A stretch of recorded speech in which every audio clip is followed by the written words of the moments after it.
let's take a few minutes and talk about the gear. Over the years, a lot has changed. I've refined some things, gotten rid of some things, and tweaked a bit. I think it's definitely worth taking a few minutes to go over the updated gear list. All right, so the first thing I want to talk about is my tripod. This is a Really Right Stuff TVC 33, and as you can see, it's pretty big. It extends out to a rather decent height. I almost want to say it's too big for most shots indoors, but it's a good balance between a tripod that you can use inside and one that you can use outside. I recommend that you get a tripod that comes to about eye level. That way you're not always hunched over, you're not always on your tippy toes, something that's comfortable for you to use.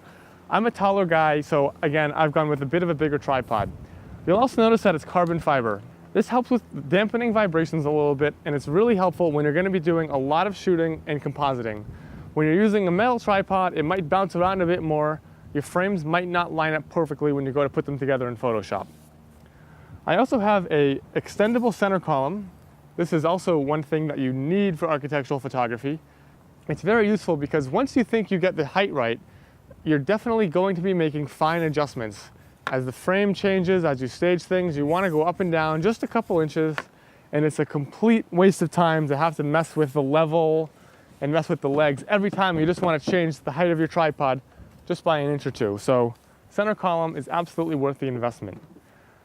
On top of this, I have a Arca Swiss Cube, the C1 Cube head. This is basically the Bentley or Rolls-Royce of tripod heads. This is a geared head, which allows me to make fine adjustments to the camera without inducing the sag that most all ball heads have. If you have a ball head, you'll probably realize that when you tighten it down, the camera always lurches or sags a bit after you made your final adjustments. A geared head does not do that, and it allows you to make very precise adjustments in both directions without that sag. Another thing that's great about this Arca Swiss Cube is that it has a self-leveling head. So no matter how crazy the angle of my tripod is, if I'm backed into some corner or something, I can get the tripod leaned way out of the way and then adjust the base so that it's completely level. I can then pan in 360 degrees while keeping the camera completely level. Let me be clear that this head is a vanity item. It is in no way, shape, or form necessary. This is basically the highest end head you can buy. If you don't want to spend nearly $2,000 on a head, there are alternatives. The second tripod I use is a Manfrotto 055 CX3. This is a smaller version. I used this in the last tutorial mostly, and this is for when I'm shooting a really tight space and I need to get in a small, compact position. On top of this, I have my other geared heads. These are Manfrotto 410 Juniors.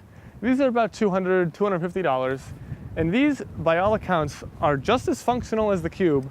They're a little more tricky to use, and they tend to fall apart a bit faster, but they get the job done perfectly well. Again, the Arca Swiss Cube is a complete luxury purchase. You don't need it. I do recommend, if you don't have a crazy budget, to get the Manfrotto 410 Junior geared head. Like I said, this will get the job done. It's just not going to be as pleasant or easy to use. My third tripod, and by far most ridiculous one, is this Bogen 3258. This is pretty old. I think they make them now. It's called the Manfrotto 151 Mark IIB, and this is a complete beast of a tripod. This will allow me to get up to 12 or 13 feet in height. So when I'm shooting uphill or something, I'm able to get my camera to the appropriate height. Now, this thing is totally heavy, and I don't really travel with it. I generally just leave it in the back of my car. But as you can see, when you need camera height, this is the way to do it. I normally use this when I'm shooting a really large building or I'm shooting downhill from something that I want to get a little bit of height on. I'm careful not to use this too much because in most cases, the more height you get, the less drama the building has. So if you go too high, it tends to really make the building look less impressive than it is. So this is one of those things that you've got to use very sparingly and know when to use it. All right, let's take a moment and talk about the cameras. Now, a lot of people really put a lot of emphasis and thought into which camera they use, but it's not that difficult. All that's really important is that you're using a full frame camera that allows you to use tilt shift lenses. I personally use Canon, but if you're a Nikon guy, that's totally fine too. If you want to use Sony and get an adapter, that'll work just as well. The important thing is that you're comfortable with it and it allows you to use architectural photography specific lenses. I personally use Canon, and my main camera of choice is the Canon 5DSR. It's 50 megapixels, it lets you crop for days, and the image quality is amazing. But it's kind of overkill, and honestly, I don't use it for every job because the file sizes are just so huge. The camera I use almost more often is the Canon 5D Mark III. This is more reasonable in terms of file size, and honestly, the image quality is just as good as the 5DSR. This camera is 24 megapixels, which is still more than adequate. I've had images shot with this camera on billboards, 2-page spreads in national magazines, and been used as ad campaigns all over the world. Again, this is kind of my workhorse camera, and it's what I use for most of my jobs. Lastly, I have a Canon 6D. I think this is the best value as far as cameras are concerned. This is 20 megapixels, full frame, and accepts all the tilt-shift lenses that Canon makes. I think you can get them used for around $1,200, $1,300 nowadays, and if I had to recommend you buy a single camera to get into this, the 6D is what I would recommend. The image quality is just as good, if not even better, by some accounts, than the 5D Mark III, and like I said, it works great with the Canon tilt-shift lenses. This is my third camera and usually stays in my bag as a backup or a secondary B camera. I might use this at twilight when I have my main camera shooting the money shot of the house, and this will be doing a secondary angle at the same time. So while this may not be shooting a picture that is as important as the one the 5D Mark III or the 5DSR is on, I'm fully confident in this camera's capabilities to produce a great image. For this tutorial, since I'm going to be giving you guys the raw files and I don't want it to take an hour to transfer each picture, I'm going to be using the 5D Mark III the most. Like I said, it's still a workhorse and 24 megapixels is more than adequate. So let's take a minute and talk about lenses. For this tutorial, we're going to be photographing architecture, so that means we're going to have the right lenses. In that case, those are the tilt-shift lenses. Like I said, I'm a Canon guy. I use Canon mostly not because their cameras are great or anything, but because they have the best lenses for photographing architecture. They have a 17, 24, 45, and 90. They're the only camera manufacturer that has such a wide range of lenses for architecture, and the lenses they do make are amazing.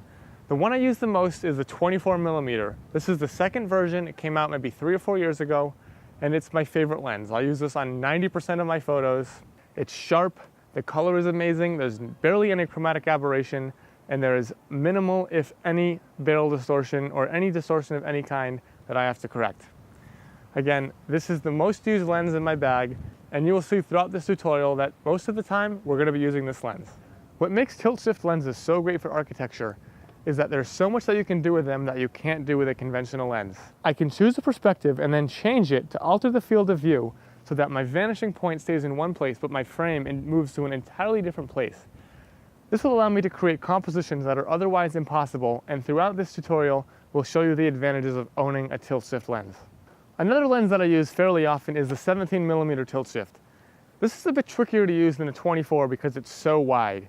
I might use this on about 5% of my shots, but when I use this, it is completely invaluable and irreplaceable. You need to really be careful when using this because it's so easy to distort the edges of the frame, but the compositional opportunities that it opens up when used correctly can be amazing. Similar to the 24mm, this has almost no barrel distortion to speak of and is an incredible lens with low chromatic aberration and great sharpness. If you don't have the 17mm tilt shift or using Nikon, a wider lens like an 11-24 might be helpful, but again, you've got to be very careful with your composition to ensure that nothing gets too distorted. This is something that I don't use often, but when I do use it, there's really no other option to do what it does. Two other lenses that I use are the 45mm tilt shift and the 90mm tilt shift. I use these fairly rarely, but of the two, I'd say I use the 45 more. This comes out a lot when I'm shooting details of interiors and really graphic, interesting shots. The 90 I might use when I have to back up really far or shoot a context shot of a home in a landscape. Again, these are great lenses with little distortion and minimal chromatic aberration. Something that I use with the tilt shifts is the 1.4 extender. Unfortunately, I don't think this works with Nikon, but Canon lenses allow you to use a focal length multiplier, a teleconverter right here, to add 1.4 times the focal length of whatever lens you're using. This turns a 17 into a 23.5, a 24 into about a 36mm lens, and on and on and on. So between those 4 tilt shifts and this teleconverter, I can pretty much get any focal length I need turned into a tilt shift lens. This is completely amazing for architectural photography, and it's almost impossible for me to use a conventional lens after having such a wide scope of focal lengths available to me. The last 2 lenses I use are 24-70 f4 and a 50mm 1.4. I use the 24-70 mostly for scouting and just for framing up a shot before I put the camera on a tripod and lock in my composition. I use the 50mm 1.4 when the light is exceptionally low and I need to shoot detail shots. Occasionally a client will want a shot with a lot of bokeh or an out of focus soft background, and this lens really comes in handy for that. One lens that I keep in my bag, but honestly really doesn't get used often, is a 7200. I use this fairly often for aerial photography, but for strictly architectural photography, I don't use this lens too much. I've migrated mostly over to the 90mm tilt shift on a tripod. This is really heavy and cumbersome, so for the most part, it sits in the bag, but I do take it out on occasion for aerial photography. So now that we've covered the lenses, let's go on and talk about a few accessories. This is a Hoodman loop. When you're shooting exteriors during the day, and you need to be able to focus and see the back of the camera, this is an amazing little tool. I personally think it's preposterously overpriced. It's like $90 or $100, but it allows you to see the back of the screen in perfect clarity and focus with live view without making any mistakes. When the sun is beating down on you, you know how hard it can be to see the little camera LCD. This makes it so much easier to see the LCD, focus, and make sure you have the framing that you want. Luckily, most of the time I'm shooting indoors or at low light outside. That means I can use the Cam Ranger. The Cam Ranger is an amazing device that if you followed my work at all, you know I love to death. And what it does is it allows you to create a wireless hotspot which immediately beams the images from your camera to an iPad. This allows you to see the images that you're creating in real time and make any adjustments on a much bigger screen than the back of your camera's LCD. You can also control all the camera's functions, so you can change the shutter speed, aperture, anything like that. You can view in live view, you can record video, and you can set this up so that your clients can have an iPad as well, and they can see exactly what you're seeing as you shoot it. A few other things I use on a regular basis are circular polarizers. These help to cut down reflections and minimize glare. I've got them in both 77 and 82mm sizes so that I can use them on most of my lenses. The only real problem is that there's no real option for the 17mm tilt shift. I think Lee Hi-Tech makes a polarizer for the 17mm tilt shift, but from what I can tell, the coverage on that is pretty spotty because it's such a wide angle lens. In addition to the Cam Ranger, I also have this cheap little Phottix transmitter. This is a remote trigger that allows me to, when I'm setting up a shot super fast or trying to get something that I can't shoot tethered, I'll use one of these. It's a good backup to the Cam Ranger as well, just to have in the bag, just in case. As you can probably tell, I've got a lot of electronic devices going on at any time I'm shooting. This is a little power pack battery that I just got on Amazon. This one in particular is made by Jackery. I think this is a couple years old, so there are now better, cheaper, faster, and smaller options on the market. But it's great to have some backup USB power to power iPads, iPhones, Cam Rangers, you name it. This is a great little tool to have in the bag. Another power source that I frequently use is this inverter. This is a power inverter that plugs into my car and allows me to charge electronics with a normal power outlet. It also has 2 USB slots, so when I'm driving to or from a gig, or I'm out in the middle of nowhere, I need to power a laptop, a Cam Ranger, charge a battery, I keep this in the car just for backup power just in case. It's like 30 bucks and totally worth it. However, do not try to fire strobes off this or you will kill your car faster than you fire the strobe. That would be a terrible idea. The voltage is just not there to support the car and you'll blow fuse in your car. Don't do it. Just low power battery devices for this one. These are great for traveling as well. If you're overseas, I don't even think they make these for other voltages. So if you keep one of these in your travel bag, it can be invaluable when you're in a rental car and you gotta power your devices. One last thing before I move into the grip, lighting, and all the other random accessories. These are walkie-talkies. Now, for years, I have not been using them and I don't know how I did it without them.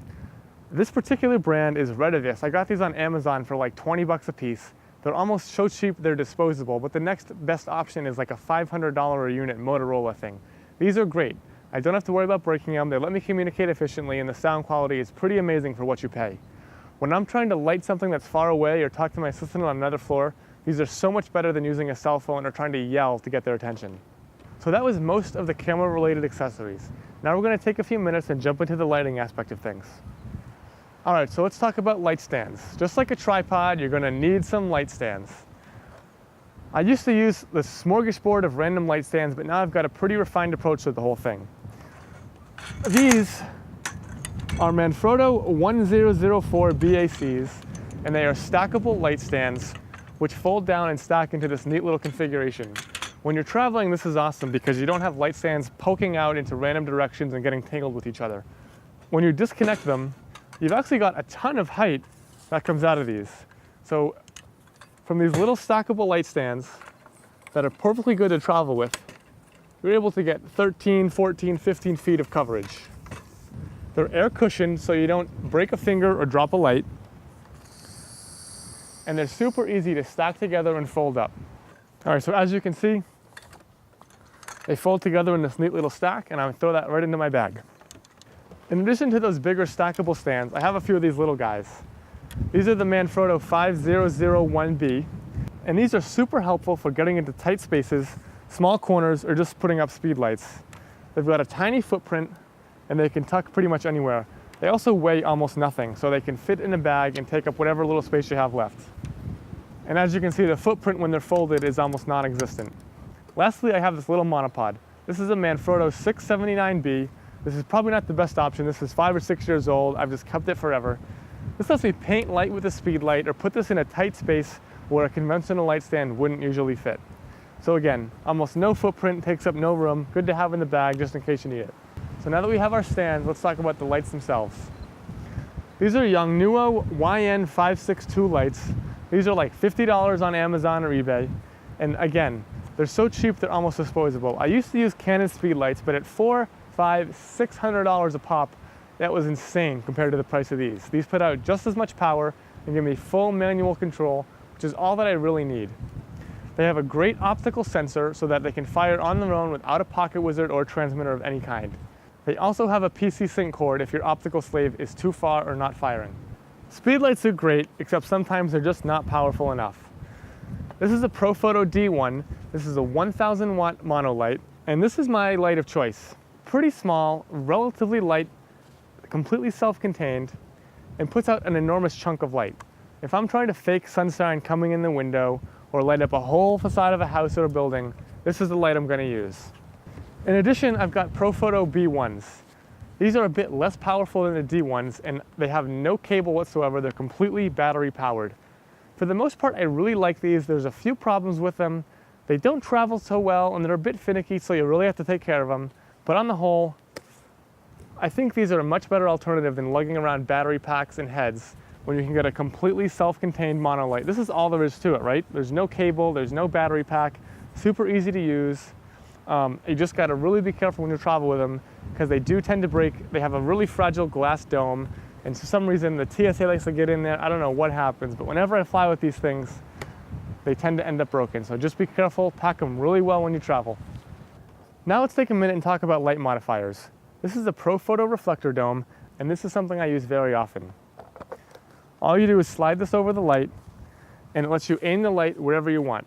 I usually use this to bounce off a ceiling or add direct light when I'm white painting. These are really simple to use. You can change the amount of diffusion and the angle of spread by just going up and down with the modifier right on the light like that. It locks in, it's simple, and I haven't broken them yet, so I got nothing bad to say about them. Something else that I use very often is an umbrella. This is a Profoto deep silver large umbrella, and we're about to get some Mary Poppins action here, so hold on. I'll use this to add soft light to a room, but as you can see, when you're shooting on location or outdoors, this can be a bit of a nightmare. When it's too windy, I'll replace this with a beauty dish, which is something that is not going to turn me into Mary Poppins. But all that being said, I absolutely love the light that this thing puts out. It's a gorgeous light when you can use it. Sometimes it's just too windy outside or the umbrella is too big to fit in the space that you have. When that happens, I use this Profoto collapsible beauty dish. This just came out in, what is this? April 2016. It's brand new, but I absolutely love the light it creates and I love the small footprint. Again, 2-foot small beauty dish, completely collapsible, works great on location and is not going to turn me into Mary Poppins when I face it into the wind. So not only do I use strobe, I often use hot light. And this is my hot light of choice. This is a Lowell GL1. What this does is outputs a nice, warm, incandescent colored light, which I love to use on interiors and on wood. This light matches most interior lighting, so it has a very warm tungsten feel, and I love how I'm able to add a nice, glowy, soft mood light to all of my compositions. I'll use this, like I said, very frequently on wood, on twilight exteriors, and just for adding a little bit of detail light that I can composite in. This is like a $700 light, and for that price, the build quality isn't that amazing, but I haven't found an alternative that works quite as well. Other than the build quality, it's a pretty solid product. The battery lasts long enough to use all day. It's very intuitive, and you got plenty of power for adding little hotspots just where you need them. So this is the Profoto Air Remote. And most of you have been wondering why I switched from Pocket Wizard to Profoto. Like I said, this is the Air Remote. It just works. With Pocket Wizard, I had 10 different kinds of Pocket Wizard on 5 different kinds of light, different systems. It was always acting up. It would never cooperate perfectly. There was always some kind of problem with it. With the ProPhoto system, everything is the same system. It just works. I can control the power right from the camera without going to the light, and I've never had a more reliable system. So you can probably tell it's super windy out here. I almost just got blown away opening up that umbrella. And that's why I carry a bunch of sandbags. I got these at Sammy's Camera here in LA. They're like 15 bucks a piece. They're all pretty much the same, but I highly recommend that you invest in a bunch of sandbags. These are super heavy and don't travel so well, so I usually don't really fly with them because they add up and they just add a ton of weight and the baggage fees go up.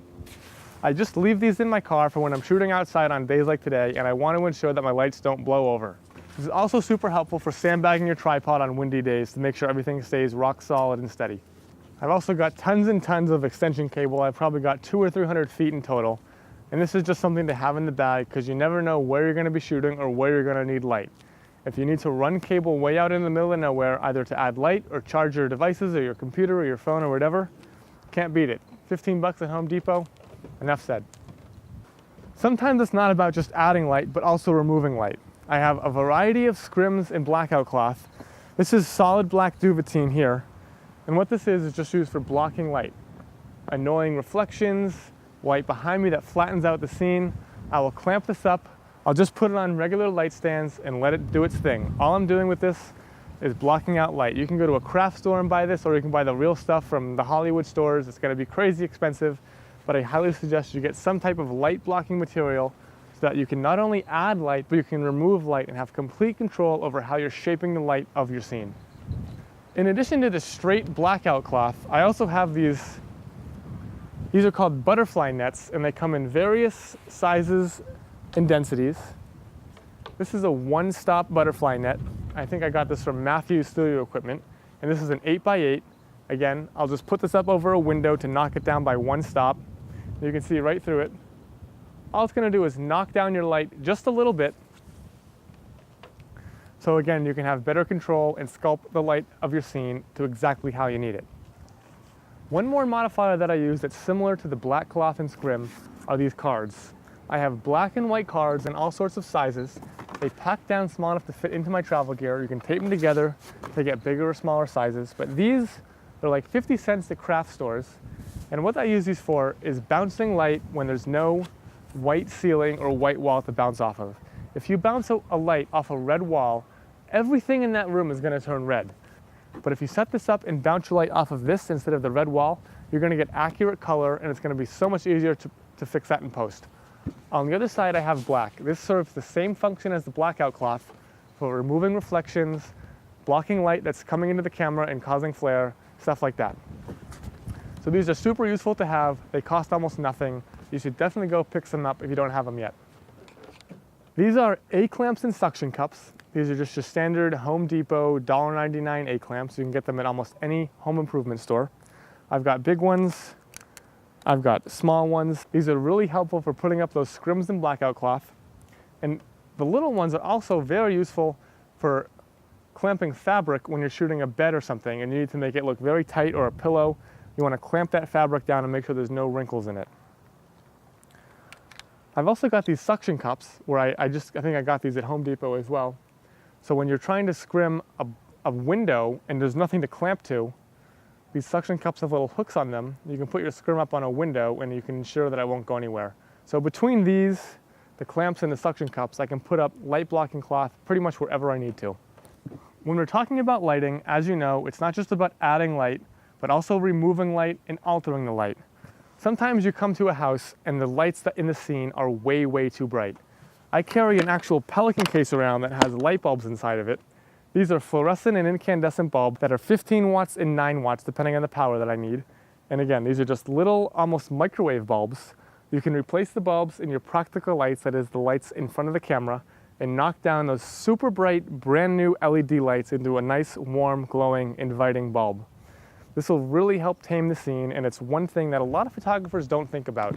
So not only do we have flash, we have subtractive light, and we're able to alter the light of the actual lights themselves in the scene to create a more glowing, inviting effect.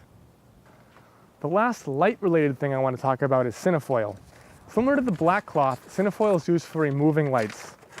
Cinefoil is basically the most expensive aluminum foil you'll ever buy, but it's matte black and fireproof. So what you can do with this is cut a piece off and put it over a light to block it entirely. So for example, when you're shooting an office and there's an exit sign, and you know those really ugly green or red casts that they put out, you can wrap the exit sign in cinefoil, not worry about it catching on fire, and remove that light cast entirely.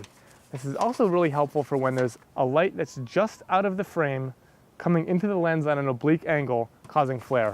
You can use cinefoil to block that light and take care of the problem. So we've talked about our flash, we've talked about hot light, we've talked about subtractive light, additive light, we've talked about cinefoil, scrim, shaping the light to create the ideal scene. The last thing I want to talk about is gels.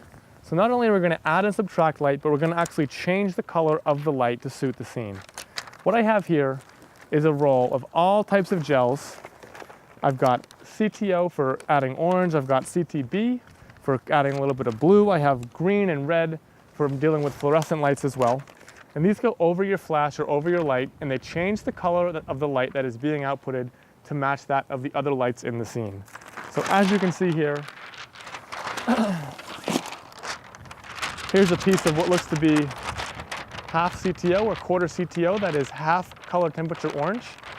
And if I'm shooting an interior scene and all I want to do is warm up the lights, or I want to warm up the temperature of the flash, I'll put this over the flash and fire the light through it so that rather than a bright white 5000K light, I get a nice inviting warm glow out of my flash. One thing I want to talk quickly about, you may find kind of humorous. This is actually sidewalk chalk, and this is really helpful for when you're scouting and you find the right angle. Obviously, you don't want to use this inside, but when you're shooting an exterior and you know where you want to put the camera, you take some sidewalk chalk and you mark exactly where the camera needs to go so that when you get back to that spot at night, you know exactly where the camera has to go. This is also super helpful for when you're scouting something the day before and you have to get up really early to shoot a morning, dusk, or twilight shot. Mark it out with chalk, put the legs of the tripod in the right spot. That way when you get there, you're not messing around trying to find the perfect composition again. The last and most humorous thing here is probably this carpet rake. I have spent more time than I care to remember on my knees raking a carpet to remove footprints and irregularities in the carpet. A nice groomed carpet can actually add to a photo rather than distract. And when all you see is footprints all over a brand new $10,000 carpet, it doesn't look so great when you spent tons of effort on the photo making it look perfect. It's impossible to clone them to look perfect. So again, pick up a carpet rake, they're like 20 bucks on Amazon, rake out the carpet, get your carpets looking nice and neat, and your photos will be so much better for it. I am constantly traveling for gigs, and I figured out what works best for carrying all my gear around. This is actually a golf cart case. This is made by SKB, and I think they're 80 or 100 bucks. All my light stands and tripods fit perfectly in here, and I've never had a problem with it. It's really light and works really well for carrying long objects like tripods and light stands, things that can get banged up and you're not too worried about. This here is a Think Tank Logistics Manager. This carries all of my grip and gaff equipment, all my extension cables, my clamps, my scrim, my net. It all fits in here perfectly. In addition, I carry all my charging, my cables. I've had really good luck with Think Tank gear. It is extremely expensive, but totally worth the investment. I have nothing bad to say about it whatsoever. For transporting my lights, I use Pelican cases. These are super heavy and pretty annoying, and it hurts like hell when you run your foot over, but there really isn't a better option for carrying expensive lighting gear around. You can get the foam cutout ones or the soft dividers. I personally like the dividers, but I know some guys like the foam. They are completely bulletproof. These things have gone around the world and back, and while they're, like I said, they're heavy and they're kind of cumbersome, they're going to protect your gear as best as you possibly can have it protected. So that is pretty much all the gear I use on every gig. It comes with me on everything I shoot, no matter how big or small, no matter how far away or how many planes, trains, or cars I have to take to get there. It can seem pretty overwhelming, but once you see how everything is used, it'll all make a lot of sense. It's honestly also pretty simple. The only thing that you have to worry about is learning how to control the light, and with all the gear behind me, I'm pretty much able to do anything I want at any location. For more information about every piece of gear that I use, check out the link below where I have in-depth descriptions of everything here behind me. Keep in mind, you don't have to have all of this gear, but it is super helpful. You can get away with a lot less, but you're gonna miss out on some control, and you might not be able to make exactly the photo you have in mind. we're going to be going over a lot of location and Photoshop techniques to get the best results possible with whatever gear that you have. As you can see in the Photoshop sections to come, there is a lot that we can fix in post. However, I believe in getting the best possible picture in camera and then only using post to tweak it as much as you need to. If I can get something on location, I'd rather get it on location, make sure it's perfect to save me an hour in front of the computer. Even though I love Photoshop and love what it can do, I still want the best possible picture in the camera. All right guys, so I hope that was helpful. If you have any questions, again, check out the link below. It will explain everything in great detail, what I use and how I use it.